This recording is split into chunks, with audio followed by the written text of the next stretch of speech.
President Trump, ladies and gentlemen, our talks were constructive. We had mutual respect. These were very useful and substantial talks. Once again, thanks to my American counterpart, my colleague, for his invitation to come to Alaska. It's quite a reasonable decision to meet here.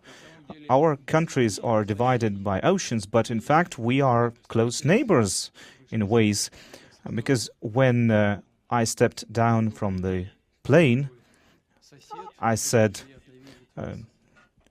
"Good afternoon, my neighbor. I'm so happy to see you in good health and alive." And it's a very good neighborly welcome, a kind of welcome.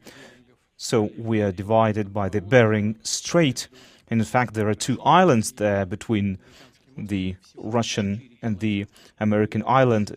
There are only 4 kilometers there, so we are close neighbors. Also, Alaska ties us through mutual history, our two countries, Russia and the United States. There are many positive events that tie us together. There's a lot of cultural heritage here from the Russian-America period. There are Orthodox churches here, geographical names, topological names that carry Russian legacy, Russian names. In fact, it was through here that some of the military equipment that came to Russia, to the Soviet Union, in the Land-Lease program, and our specialists from both sides, and drivers and military men, risked everything, risked their lives to help us. And there is, in fact, a monument in Magadan to air pilots from America and from the Soviet Union who gave up their lives to make sure that victory was possible. And we are thankful to the American authorities for remembering those heroes here as well in Alaska. We're grateful for that, and we will continue to remember all other historical examples where our two countries worked together to defeat our common enemies, when we were united, when we helped each other, assisted each other. And I think that legacy will help us restore, rebuild ties, build on mutual respect, even in these difficult circumstances. So Russian-American meetings, high-level meetings, haven't been held in more than 4 years. This is a long period, and this was a very tough period for both our countries. In fact, let me be frank, this was the lowest point for us since the Cold War, and this wasn't a positive thing for the world or for our countries. So it was evident, self-evident, that sooner or later we had to rectify the situation and return to dialogue. So that is why a personal in-person meeting of the two leaders of the two countries was a necessity. We did a lot of work, our teams did a lot of work to prepare for this meeting. Myself and President Trump have had very good direct contacts, conversations over the phone. And as you know, American Special Envoy Mr. Witkoff came to Russia on multiple occasions, and our foreign ministries, heads of foreign ministers were also in communication.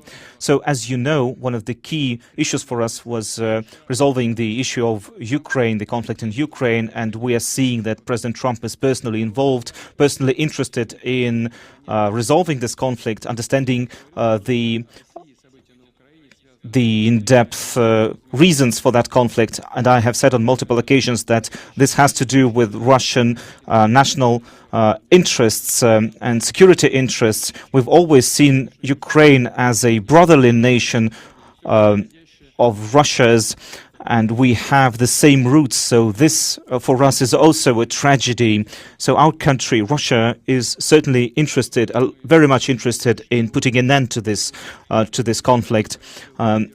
we would like to see this settlement of the conflict to be, we want it to be stable and sustainable, and that requires us to address all of the reasons for the conflict and making sure that all of the Russia's interests are taken into account and that the balance of power is respected. I agree with President Trump, and he said, he spoke about this today as well. He said that Ukraine's security must also be respected, and we will continue to work on that. I'm sure that the understanding that we've reached today will help us open the path towards peace in Ukraine, and I hope that in Kiev and in European capitals they will hear this and they will see this as a positive thing and will not try to create obstacles or create provocations and undermine the progress that we can achieve here. Oh, by the way, with the U.S. new administration, bilateral trade between Russia and the U.S. has started to go up. Maybe just symbolic numbers, but it's increased by 20%. There are a lot of areas where we could deepen our interaction, deepen trade. Russian-American investment cooperation has a lot, huge potential. Russia and the United States have a lot to work together with when it comes to IT, to space exploration and many other areas, intensifying contacts between our Far East and America is also a good opportunity, a good prospect. Now, it is symbolic that the so-called date-changing line that goes on the border between Russia and the United States, a line where you can step from today into tomorrow. It is really symbolic. So I'd like to thank President Trump for the work that we've had today, for the friendly tone of conversation, for the goal-oriented approach, results-oriented approach. We can see clearly what the United States wants to achieve. President Trump certainly, sincerely cares for the future of his country. At the same time, he understands that Russia has its own national interests. I'm sure that today's agreements will help us restart pragmatic relations between Russia and the United States and help us start on the path towards resolution in Ukraine. And also, one more thing. In 2022, during my final contacts with the previous administration, I tried to convince my previous American counterpart, President Biden, that we needn't move towards a situation which could lead to a military confrontation. I told him before that that would be a critical mistake. And now President Trump, when he says that if he were president, there would be no war. And I personally believe that is the case. There would be no war had President Trump been president at that time. Because myself and President Trump have had very good trust-based relations. And I'm confident that if we had stayed on that path, we could move as quickly as possible to a resolution of the conflict in Ukraine. Thank you for your attention.